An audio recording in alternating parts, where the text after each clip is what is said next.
Bonjour à tous, bienvenue dans cette nouvelle vidéo de idées de nouveaux films pour le Monsterverse. Là, j'ai une petite idée pour un film solo de Mothra, mais qui se passe bien des années avant les événements de Godzilla et de Kong, Skull Island et de Godzilla vs Kong. Donc, nous sommes à l'époque des Jobijin qui cohabitaient avec les Cosmos. Ces deux peuples qui vivaient sur la même île, encore plus grande que une partie de l'Amérique du Sud, qui s'est trouvée au beau milieu de l'océan Pacifique, où l'île était pas loin du continent Mu, relié par l'Atlantique. Ces peuples vénéraient un kaiju en particulier, Mothra, la déesse et la reine des kaiju, qui faisait régner la paix sur l'île. Mais un bonjour, les Cosmos partagés ont trouvé une invention, contrôler la météo. Donc il peut contrôler la pluie, le soleil, l'automne, l'hiver, etc. Mais les peuples Jobijin n'étaient pas la même avis que les Cosmos, car pour eux, c'était comme si on violait Mère Nature elle-même, et que ces derniers les mettaient en garde, car si ces derniers devaient continuer ce genre de sacrilège et de viol pour la nature, la terre-mère se fâcherait. Mais ignorant un peu ce conseil, les Cosmos utilisaient la météo comme salissante. Mothra, en forme de larve, sent que quelque chose ne va pas dans le monde, quelque part dans les environs.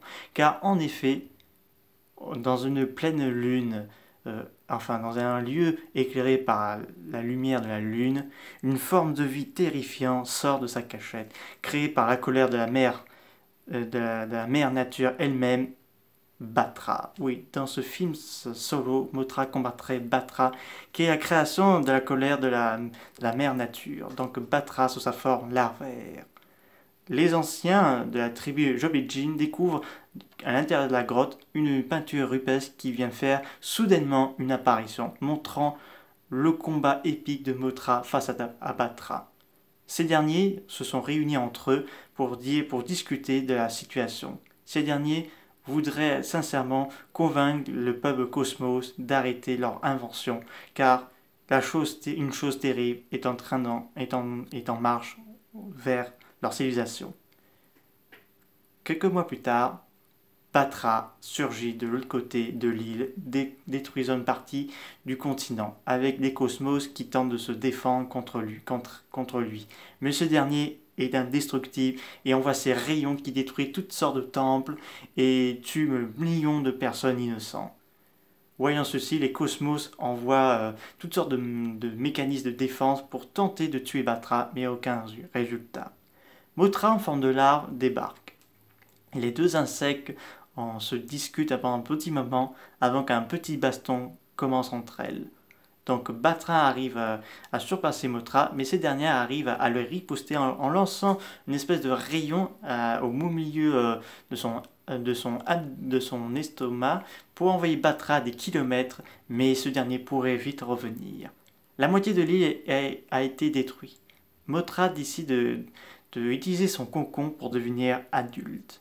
Batra, quant à lui, est en train de se transformer pour devenir également adulte et absorbe toute l'énergie en lui pour devenir sur sa forme la plus terrifiante et la plus puissante.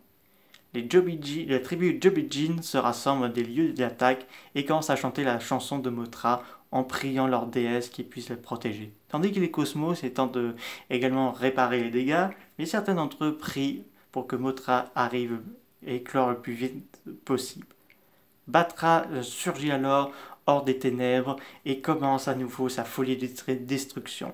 Mothra éclore juste à temps, dévoilant ses ailes magnifiques avec un chant magnifique et laissant derrière elle un nuage de pollen qui retombe sur la ville en feu. Les deux insectes se combattent violemment dans les airs, à coups de rayons, de pattes et bien d'autres encore. Les deux insectes arrivent tout droit vers l'Arctique. Donc Batra et Mothra rassemblent leur énergie avant que ces derniers lancent un ultime coup. Mothra ne tue pas Batra. Batra est vaincu, mais cette dernière emprisonne Batra en lui laissant son sceau, son signe, pour emprisonner Batra dans la glace. Mais rien ne dit que ces deux-là ne se reverra plus, car une prophétie annonce que les deux se reverra et que l'un d'entre eux mourra. Donc Mothra pond de son œuf et décide de réparer l'équilibre que les cosmos ont déséquilibré. Car en effet, l'île est entièrement détruite. Et Infant Island est devenue une île petite.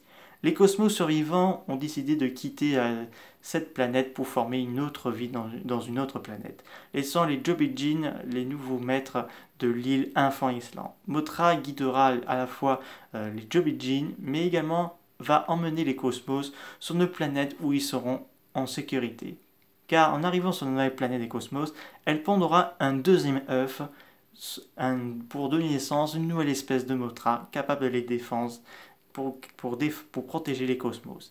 Celle-ci retournera sur Infant Island où elle vivra ses derniers instants avant de rendre l'âme. Et son œuf également éclore laissant deux larves de Mothra pour protéger l'île. Fin. Alors ça me paraît un peu court, je sais, mais ça me paraît une bonne idée pour une confrontation entre Mothra et Batra. Ce serait mieux que Mothra combatte Batra dans ce premier film solo, parce que déjà ce serait déjà pas mal pour les fans, parce que je sais que les fans aiment énormément Batra, surtout moi, parce que j'avoue qu'il y a un design assez magnifique, je trouve il est très splendide. Donc voilà. Donc on verra qu'est-ce qu'elle nous réservera l'avenir. J'espère que cette vidéo vous aura beaucoup plu. N'hésitez pas à me dire ça dans les commentaires. Je vous dis à très bientôt. Au revoir.